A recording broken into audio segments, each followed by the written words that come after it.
Una sezione della Certosa e Museo di San Martino a Napoli è interamente dedicata al presepio. All'ingresso si trovano le statue lignee di Pietro e Giovanni Alemanno, che nel 1470 crearono queste figure per la rappresentazione della Natività. Le prime scene della Natività a Napoli sono composte proprio da figure lignee a dimensione naturale.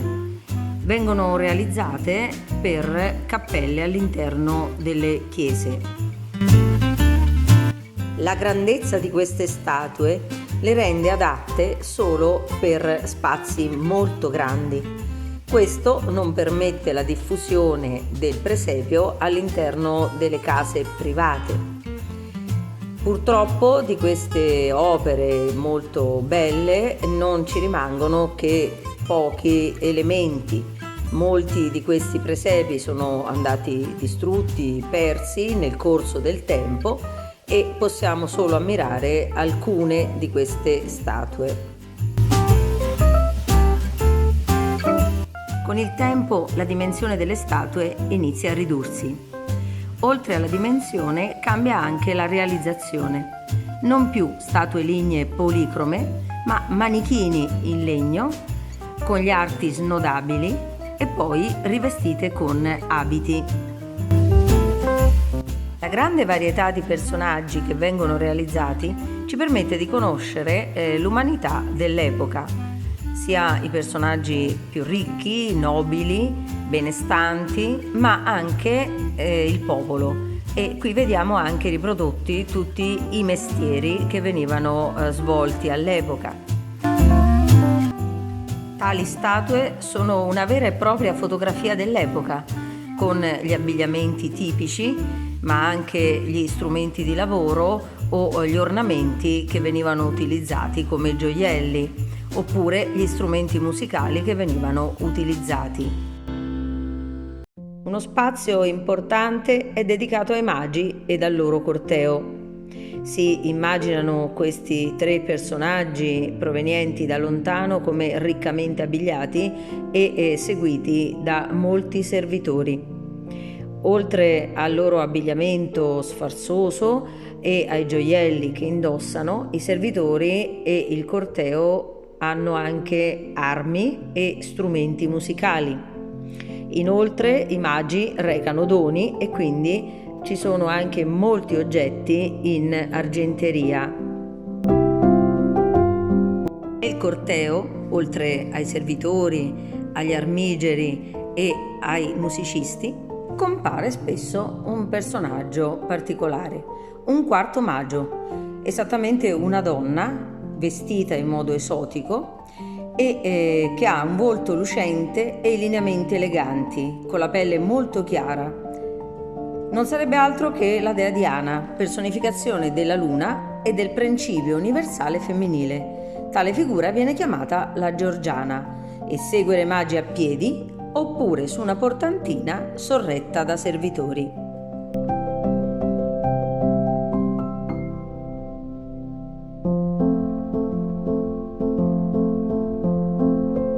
Con il ridursi delle dimensioni delle statue, il presepio entra anche nelle case dei privati.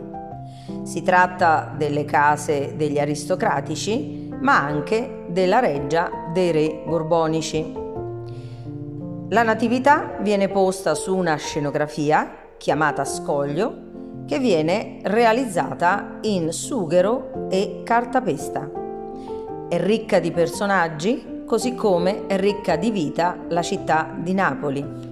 La tradizione vuole che tutti vogliano andare a portare il loro saluto e i propri doni a Gesù appena nato. Ecco perché i personaggi presenti in queste scenografie sono moltissimi. Ogni pastore ha un valore simbolico. Le lavandaie, per esempio, sono le levatrici che accorrono per aiutare la Madonna. Il cacciatore e il pescatore insieme rappresentano il ciclo della vita. Il cacciatore è la morte e il pescatore è la vita. così come la vita eterna e l'immortalità sono associate spesso proprio alla figura dei pesci. Il pastore della meraviglia invece è colui che mostra tutto il suo stupore nella scoperta del divino.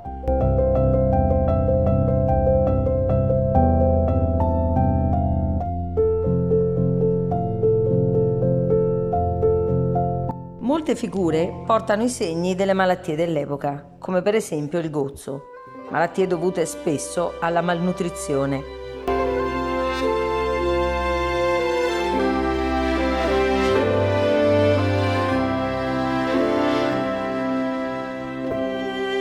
Ogni personaggio è vestito con l'abbigliamento tipico del mestiere che svolgeva e del grado sociale a cui apparteneva.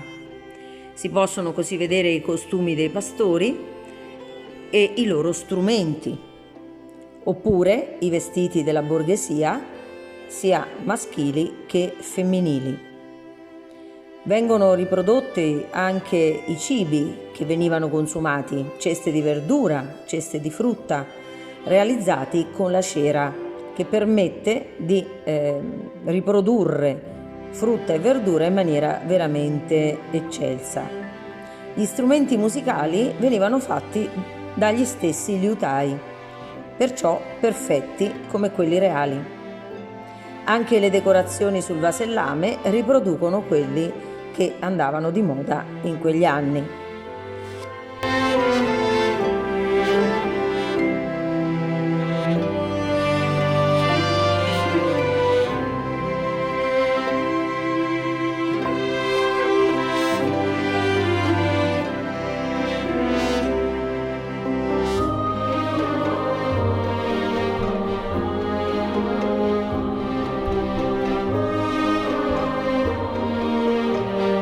Molto particolare è la figura del pastore dormiente, Benino.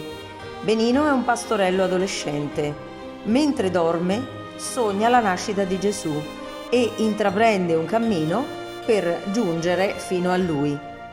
Questo cammino si svolge in sogno perché le potenze demoniache che vogliono impedire la nascita di Gesù potrebbero fargli del male.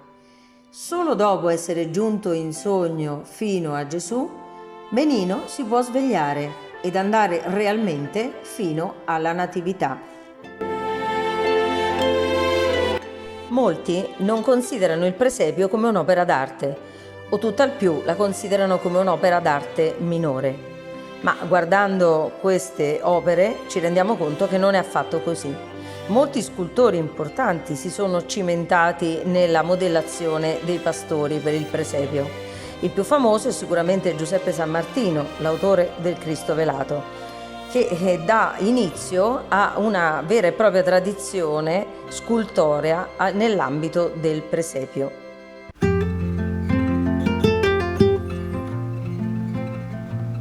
Iniziano a scolpire anche moltissimi animali domestici come cani, gatti, pecore, capre, bovini, asini, cavalli, ma anche animali esotici come pappagalli oppure leopardi o leoni, per completare il corteo dei magi che appunto proviene da paesi lontani. Anche gli animali ci danno una visione delle specie che in quell'epoca venivano allevate. Alcune di queste specie sono oggi estinte e quindi abbiamo la possibilità di vederle attraverso le statue del presepe napoletano del Settecento.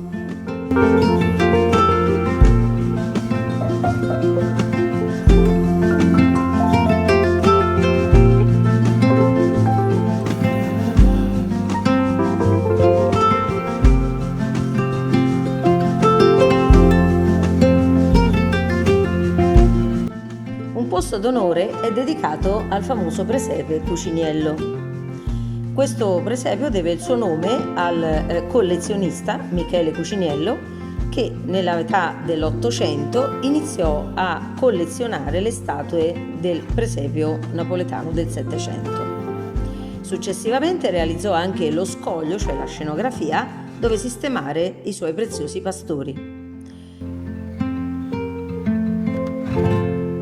Grazie a questi collezionisti, ancora oggi possiamo godere di queste meravigliose rappresentazioni della Natività.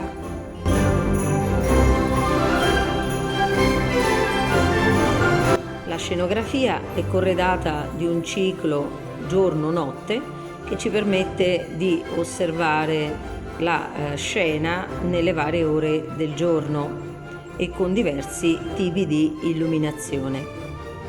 Bellissimo l'insieme degli angeli che scendono sulla Natività, posta al centro nel rudere del Tempio antico.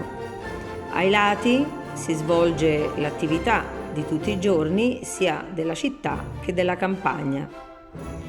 Al centro sale un ricchissimo corteo dei magi con moltissimi personaggi.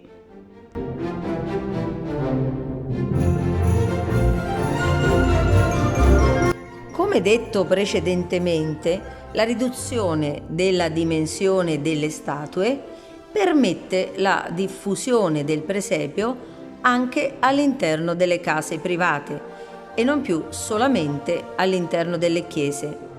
Si tratta di case di nobili, di aristocratici e anche della reggia dei re borbonici che si interessano di questa particolare arte.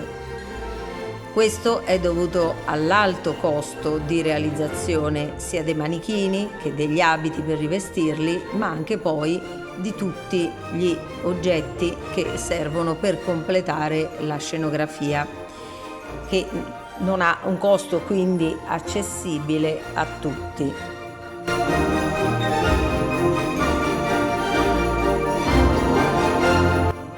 L'interesse verso il presepio porta a realizzare bellissime scenografie con statue meravigliose e accessori di ogni tipo. Questa attività diventa quasi una gara fra la nobiltà napoletana e i Borbone. Per realizzare le minuterie, gli oggetti in miniatura da inserire all'interno del presepio, vengono chiamati artisti e gli artigiani scelti fra i più abili.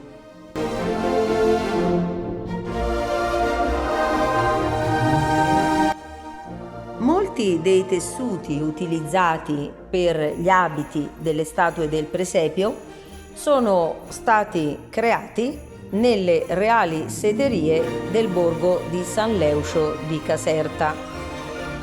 Questi tessuti sono stati fatti appositamente per le statuine, riproducendo in miniatura le stesse decorazioni degli abiti delle nobildonne napoletane.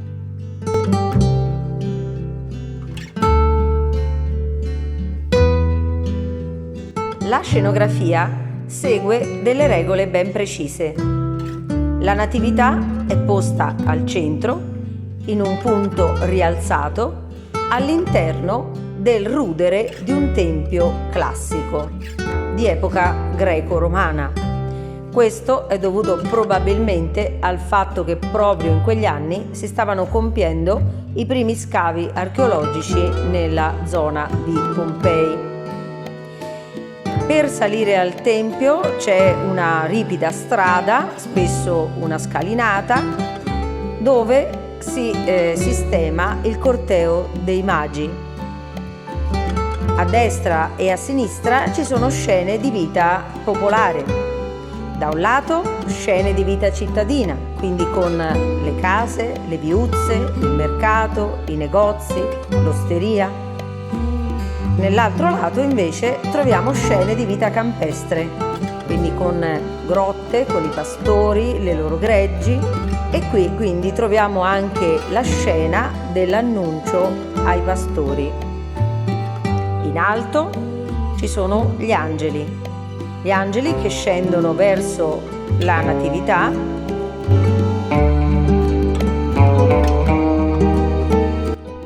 Come per i pastori, anche i vari luoghi della scenografia hanno un significato ben preciso.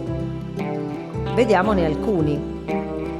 La fontana rappresenta, secondo antiche tradizioni, il luogo dove la Madonna avrebbe ricevuto l'Annunciazione. Ecco perché vicino alla fontana viene posta la figura di una donna che va ad attingere acqua. Il ponte è un simbolo di passaggio fra il mondo dei vivi e quello dei defunti.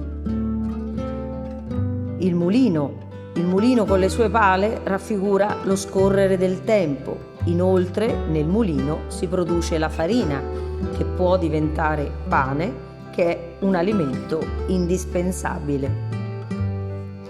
Il fiume rappresenta lo scorrere del tempo, lo scorrere della vita. Il castello si associa spesso ad Erode e alla strage degli innocenti.